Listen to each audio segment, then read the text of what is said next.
Something in that store said my full name that night, and there wasn't a single frame of it on any camera. If stories like this keep you up at night, hit subscribe, because I still can't explain how something in that store knew exactly who I was. I'd never told this story in full before, mostly because I don't like how it makes me look.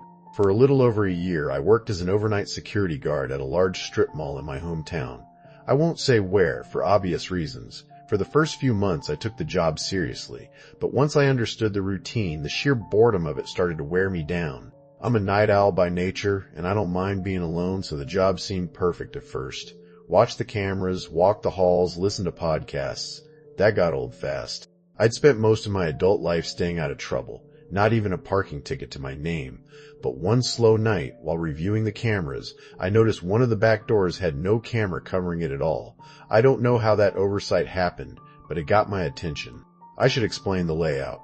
Like most strip malls, the stores lined up along the front, but behind every single one was a large, shared back room connecting them all to the security office. From there, I technically had access to every store in the building, front door locked or not. Finding that one blind spot got me curious about where else the gaps might be. I started paying closer attention to every camera angle, testing them on my nightly walks, doing something obvious in a spot, then checking the footage back in the office to see if I showed up. If I didn't appear on tape, I logged the exact location. Once I'd mapped every blind spot in the building, the boredom crept back in, and I started thinking about how I could actually use them. It started small, a hat off a rack, left in a box by the back door, picked up on my way out in the morning. When I checked the footage afterward, there was nothing. I convinced myself I'd figured out a way to take things without ever being seen. And that's exactly what I kept doing for a long time. Small things at first, then more valuable ones. A pair of expensive sneakers here, something else there. I told myself I was being careful, methodical, smart about it. Looking back now, none of that made it right, and I know it. I only mention all of this because it matters for what happened next. One night on my rounds, I heard something.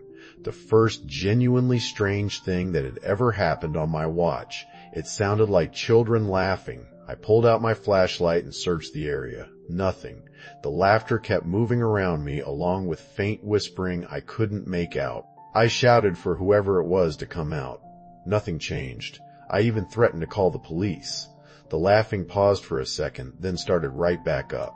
I ran back to the office and pulled the footage immediately. Nothing, just me waving a flashlight around, yelling at an empty store. I didn't actually call the police. Instead, I convinced myself I could catch whoever it was myself, using my knowledge of every blind spot in the building.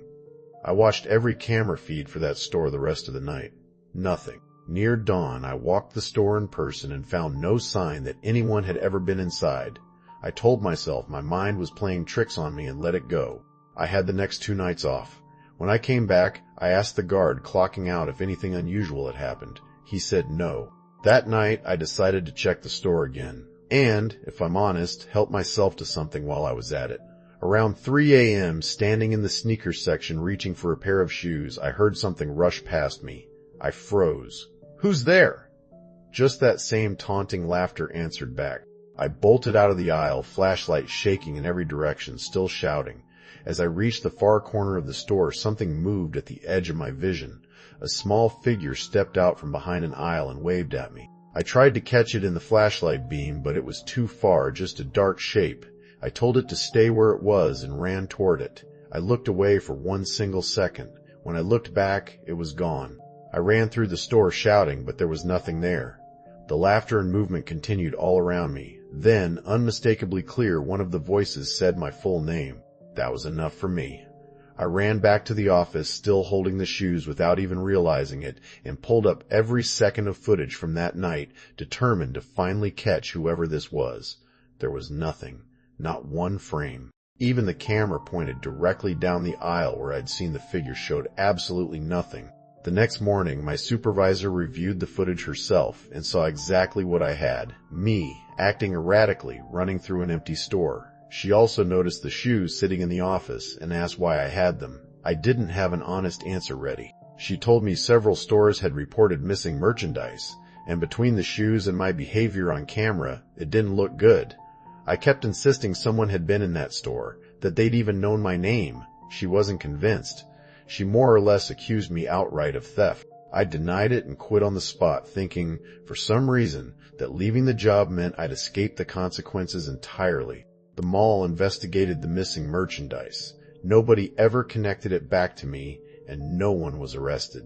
Looking back, maybe there's a version of that night where I imagine the whole thing. I've never hallucinated before or since, and nothing like it has ever happened to me again. I know how it sounds. I can't prove any of it, but I know what I heard, and I know something was in that store with me that night, something that somehow knew my name. Looking back now, the part that stays with me most isn't the mystery of what I heard that night. It's the year I spent convincing myself that being careful made dishonesty acceptable. Whatever was in that store that night, it's hard not to feel like it was a warning I should have taken more seriously in more ways than one.